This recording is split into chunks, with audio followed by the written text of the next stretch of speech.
TIFU by not listening when the server asked "Are you sure?" by user Fauna Joy.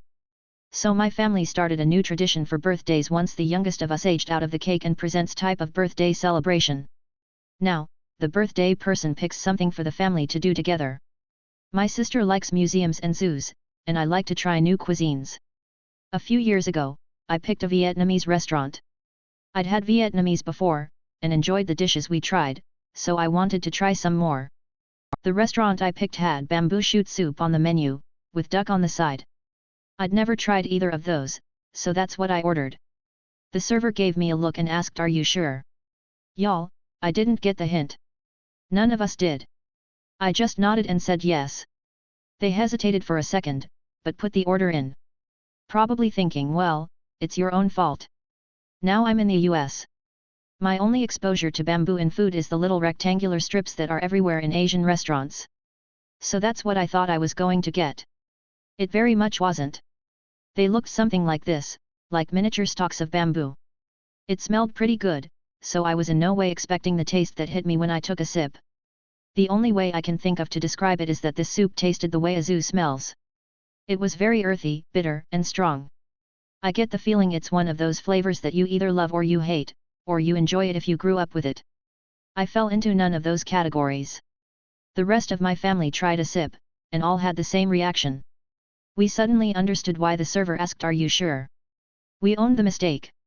I ate the duck, which was all right on its own, and tried a few bites of the other dishes my family members had gotten.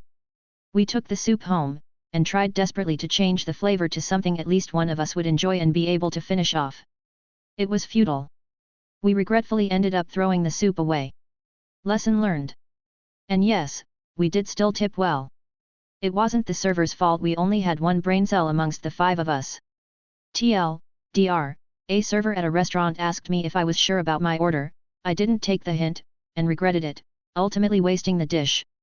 Edit, just because I see a lot of people asking about it, we do still have cake and give each other presents, we just don't have that kind of party anymore where the cake and presents are the main focus.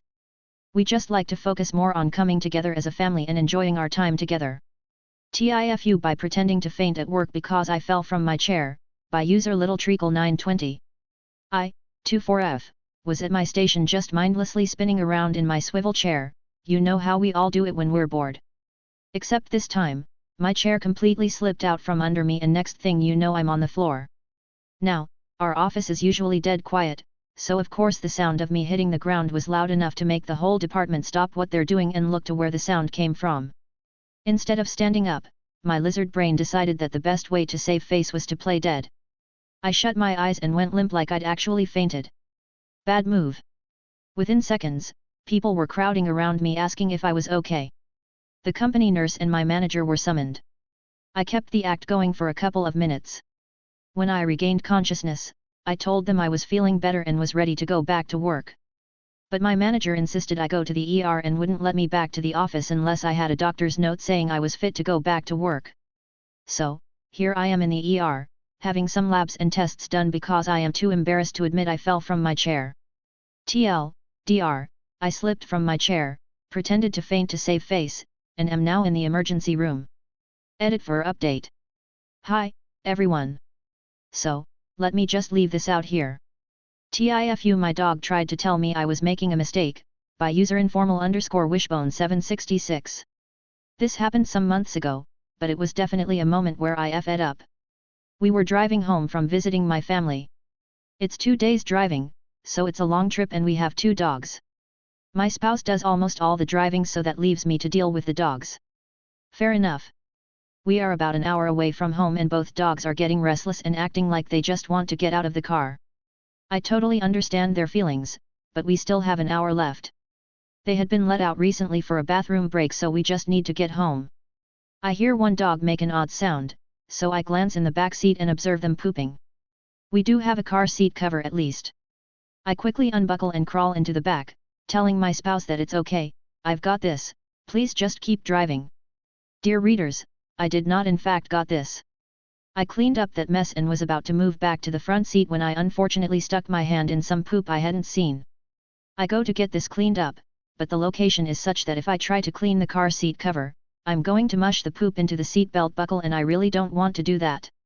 I make an executive decision that I will just remove the seat cover in such a way that the poop stays in the cover and we will just toss it out when we get home. I was able to successfully complete this task. Then the dog vomits all over the now uncovered back seat. I again reassure my spouse that it's under control and just keep driving.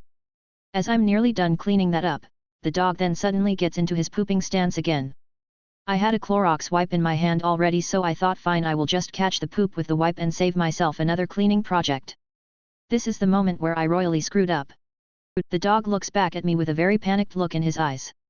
I didn't have time to process what he was trying to tell me before diarrhea came gushing out of him and all over my hand/arm and the poor back seat. Needless to say, I was still cleaning up when we arrived home. And I do love my dog very much. He was clearly having some tummy issues. He's a good boy and it wasn't his fault. TLDR, don't attempt to catch your dog's poop with a Clorox wipe. TIFU, doing a good deed and ended up in the hospital, by user Wadidasano. I was cycling to work at 5:15 am as usual. It's dark and I am riding through a harbor area of the city. I hear the sounds of groans/screams and assume it's the usual drunkards of Friday night aftermath. The screams then ring out, "Help, help, I'm dying," and I look across the water and see the ripples of something. Someone is drowning. It's a man in the water not having a good time. Instincts kick in and turn my bike around, ride across a bridge and through the nearby car park at full speed. In my haste to get to the man, I forgot about the chain links between bollards in the car park. I plow 15/20 miles per hour into the chain and crash. Bike has some pieces fly off and I quickly get myself up, grab the bits and look down and my leg is bleeding quite badly. Run over to where the guy is, throw in a polo and luckily he grabs it and gets in. Other people are nearby at this point and have called in the emergency services. They arrive and I decide it's time for me to go as I'm not in the best way myself. Head to work, drop off my bike and get to hospital. Fast forward to that evening and I'm in surgery for my knee, thinking that I did a good thing, but at what cost? I'd do it again in a heartbeat, but maybe be a bit more aware. Not the way I planned my Saturday morning. TLDR, riding to work and saw a guy drowning. Go to save him and crash my bike on the way, managed to get to him in time. Ended up in hospital having to get surgery for my injuries. Edit/update. Thanks for all the kind words but also the words of wisdom. In future I'll be more cautious about my own actions and safety before getting involved. I am extremely lucky I didn't come off worse than I did. L will be going on a first aid course once I am up and about. For now I am home and resting up. TIFU by taking a group of 20-somethings to a waterfall, by user 10 Minutefantum. This happened many years ago. I agreed to take a group of 20-ish-year-olds, friends of friends, not people I really knew well, on a hike to this gorgeous waterfall in a state park. The trail is about 3 miles each way, not difficult if you are careful, and have some common sense. Unfortunately, these kids decided to haul a bottle of vodka with them. By the time we reached the falls, they were tipsy, giggling, and making increasingly bad decisions. The whole way in I kept warning them, don't mess around near the edge. Don't climb. Stay safe. At the falls I repeated myself. Over and over. I thought I was being overly cautious. One girl decided she was going to climb down the face of a 30-foot waterfall into the pool below. I told her absolutely not. I pleaded, warned, even tried to physically block her. She laughed it off, said she'd be fine, and started down anyway. Halfway down, she slipped. I will never forget the sound. She smacked against the rocks and cracked her skull open. Blood everywhere. She wasn't unconscious, but she was in terrible shape. We had no cell service. No way to call for help. The only option was to carry her out. So, we took turns literally hauling her on our shoulders up that brutal 3-mile trail, one stumble away from making her injury worse. Finally, at the trailhead we got service and called 911. She ended up being airlifted out for emergency surgery. The good news, she did survive. She still has a massive scar as a permanent reminder. The bad news, I'll never forget the helplessness of that hike out, knowing every step mattered. Lesson learned, I have never taken anyone back to that waterfall unless I 100% trust them to respect the danger. That day could have ended so much worse, and honestly, I still feel lucky it didn't. TLDR took a group of tipsy 20-year-olds to a waterfall. One girl ignored my warnings, tried to climb down the 30-foot fall, slipped, cracked her skull, had to be carried 3 miles out for a helicopter rescue. She survived, but I'll never bring untrustworthy people there again.